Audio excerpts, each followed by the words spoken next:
कहीं अगर ब्रह्मांड में अन्याय अगर हो रहा हो तो भगवान श्री कृष्ण का सुदर्शन चक्र न्याय के चक्र के रूप में घूमता था।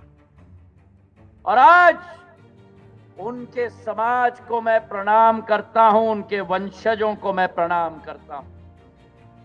ये वो यादव समाज है जिसने सदैव भारत में कभी भी आक्रांताओं की छाया अगर भी आई हो तो उस आक्रांताओं की छाया को जड़ से उखाड़ने का काम मेरे यादव समाज ने किया है।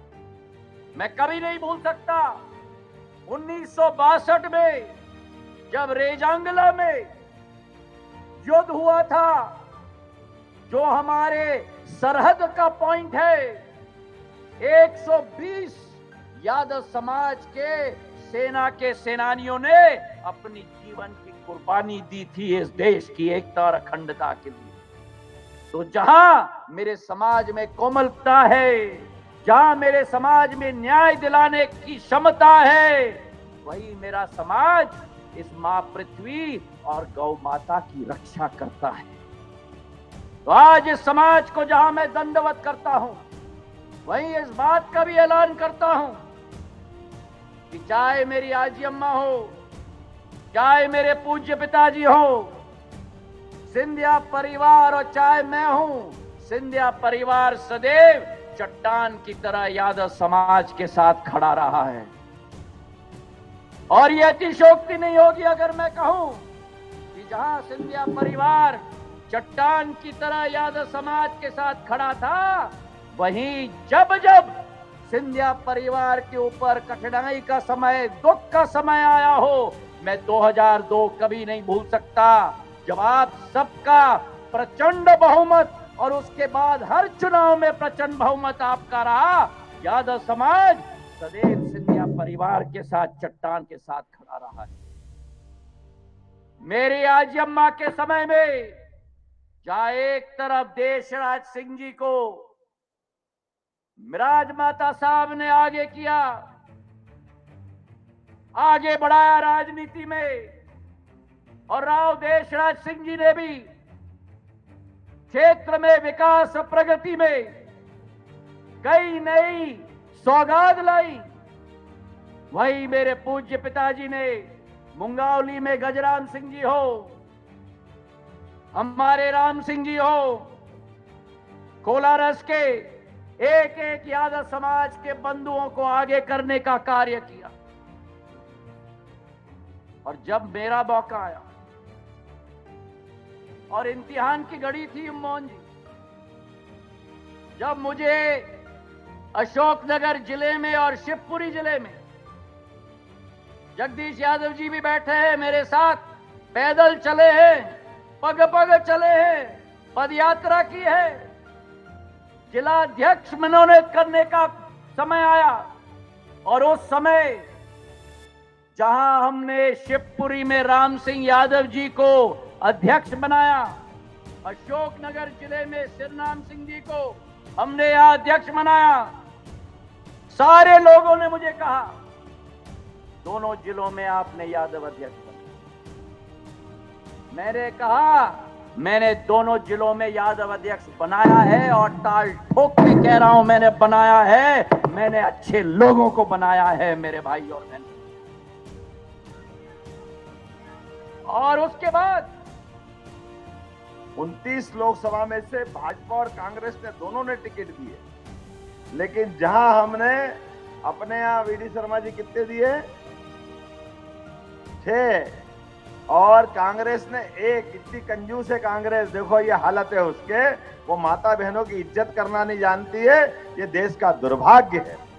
देश के सर्वोच्च पद पर, राष्ट्रपति जैसे महत्वपूर्ण पद पर अनुसूचित जनजाति की बहन द्रौपदी मुर्मू का अगर बिठाने का संकल्प किसी ने लिया तो श्रीमान नरेंद्र मोदी जी ने लिया, और भारतीय जनता पार्टी की पूरी पार्टी ने पार्लियामेंट्री बोर्ड के माध्यम से निर्णय किया। यहां हम तो अब उस वंश के मानने वाले हैं, जहां पहले कृष्ण भगवान के पहले भी नाम क्या लेते हैं, राधा।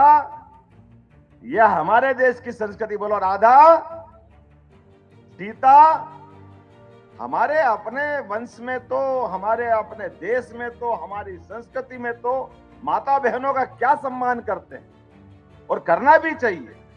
जब जब भी इतिहास के उल्टे पन्ने पलटे जाएंगे तो हमेशा इतिहास में ऐसे बेहतर उदाहरण के लिए कोई वंश पूजा जाएगा, तो वो यादव वंश हो सकता है। मैं आपको गारंटी से कह सकता हूं, ऐसे अपने इस गौरवशाली वंश, सारा भारतीय संस्कृति यदु से ययाति तक इस वंश के नाम से जाने जाते हैं।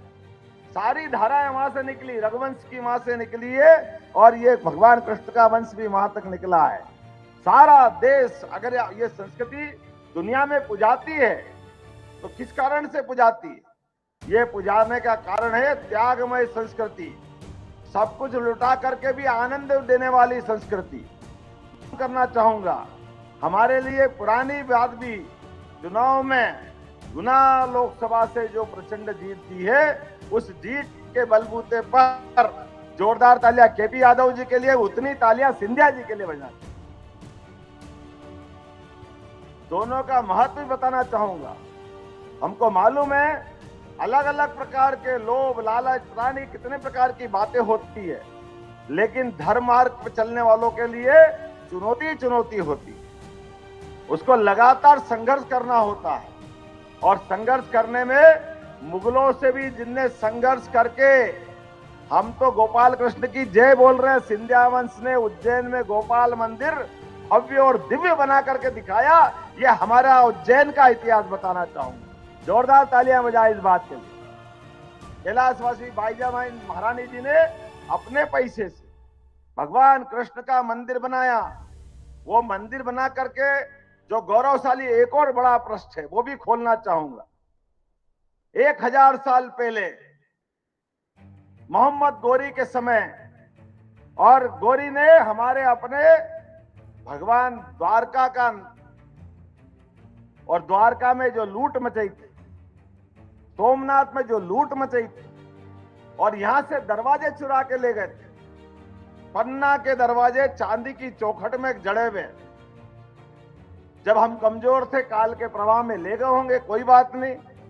मुझे इस बात की प्रसन्नता है कि मुगल की सत्ता खत्म नहीं हुई थी दिल्ली में, लेकिन ये हमारे सारे देवालय पूरे सिंधिया साम्राज्य में अगर जगमगा रहे हैं तो उसकी बड़ी ताकत हिंदू समाज की हमारे महाराज सिंधिया जी के माध्यम से हमने वो गौरवशाली समय देखा है। और वहीं उसी उज्जैन के गोपाल मंदिर में जो दरवाजा खुलता है, वो लाहौर से जो लूट के ले गए उनसे छीन के वापस ला करके पूरे देश का मान सम्मान बढ़ाने का काम अगर किसी ने किया है तो सिंधिया वंश के माध्यम से हुआ है। मुझे इस बात का गर्व है।